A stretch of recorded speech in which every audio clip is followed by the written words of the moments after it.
Regresamos a Argumentos, el espacio de Globovisión donde promovemos el debate, el diálogo, el respeto, la inclusión, los diferentes puntos de vista sobre los hechos.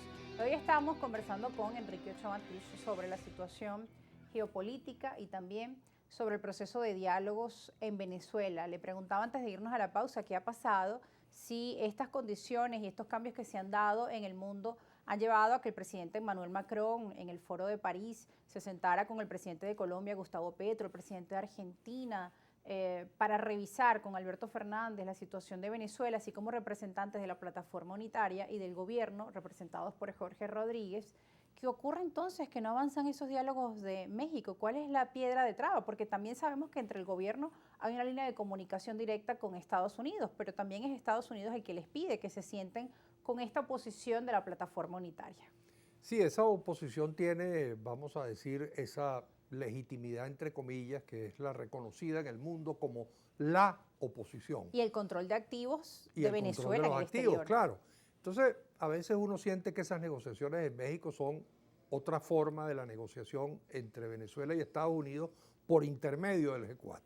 Bueno, de hecho, incluso ellos no lo esconden. Ellos van al Departamento de Estado y después van a México, ¿no? Coordinan con Estados Unidos.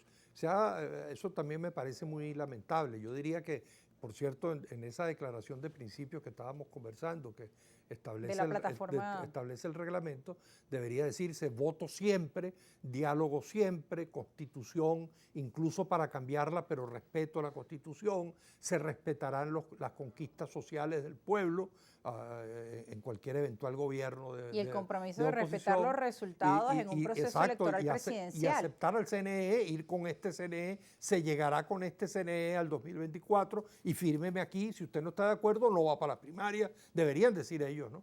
Y la otra cosa es la soberanía. Yo creo que más nunca deberíamos volver a ver a un grupo político venezolano teniendo que ir a otro gobierno a consultar primero qué es lo que va a hacer, por ejemplo, en una mesa o de pidiendo diálogo. Intervención para Venezuela cuando sabemos el costo que tiene una intervención militar en un país. Eso fue lo peor de todo, ¿no? Y yo alguna vez llegué a escucharle a Guaidó hablar de una guerra civil, es decir, bueno, sí, es que nosotros queremos una guerra. Alguien le dijo, de los que lo estaba escuchando, y él dijo, pues sí, los venezolanos no le tememos a una guerra civil. Una cosa insólita cuando yo lo escuché, ¿no? Pero sobre todo el tema de la soberanía, de no volver a tener a un embajador, por Dios, que lo cita y los reúne y entonces es el que decide o el que coordina cómo es la delegación. Es decir, el resguardo de la soberanía nacional es algo que nos tiene que importar a todos, chavistas, antichavistas, de izquierda o de derecha, empresarios, trabajadores, etcétera, civiles, militares. Entonces, pero bueno, ojalá, yo siempre tengo que ser partidario de cualquier diálogo, aunque sea con una parte de la oposición. Esa es una parte de la oposición muy importante. Ojalá que tengan éxito, que logren resolver algunos problemas. Creo que es fundamental. La condición que ha repetido en el estos gobierno últimos es días levantar las sanciones. Sí, claro. Dicen cómo vamos a negociar si tenemos unas sanciones. Claro. También el presidente de Venezuela tiene un se busca por Estados Unidos, así como otros dirigentes del Ejecutivo. Entonces, bueno, es un proceso que sabemos que no es fácil, pero sin embargo hay obstáculos que siguen pues allí trabando eso y como usted lo decía, bueno, el tema de la crisis energética, ahora se necesita del petróleo, pero en unos años quizá ya este activo pues no será necesario, este recurso. Y el tema que tú has señalado de las sanciones es fundamental. Yo comprendo, poniéndome, no quiero defender al gobierno, pero poniéndome un momentico en sus zapatos, bueno, es muy difícil que usted vaya a un diálogo y tiene, no sé, 700 sanciones encima. Es decir, yo creo que el gobierno de Estados Unidos en particular tiene que dar también, así como yo digo... Ambos tienen que dar gestos. Dar gestos, así como yo digo lo de los presos políticos en diciembre del gobierno de Venezuela.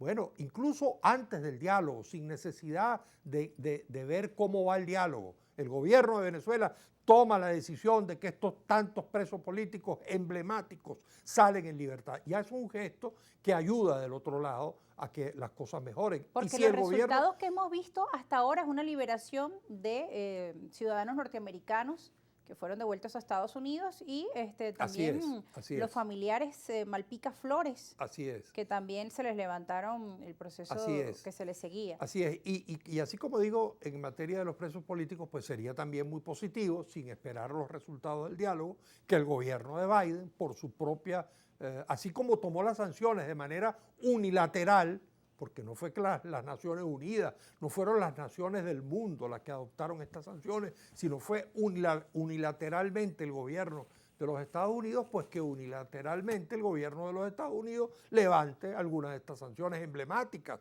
Bueno, diga, en materia de uso del sistema financiero internacional se levantan las sanciones, se autoriza a Estados Unidos a comprar de nuevo petróleo a Venezuela. Los europeos le están pidiendo a Estados Unidos que les permita a ellos levantar esa restricción. Claro, porque esas sanciones de Estados Unidos, igual que ocurrió con Cuba, tienen el enorme problema de que sancionan a los terceros. Es decir, ellos sancionan a Venezuela, pero de una vez dicen, y si a España se le ocurre hacer algún negocio con Venezuela, bueno, no puede usar los sistemas financieros norteamericanos. Entonces es un problema para los europeos.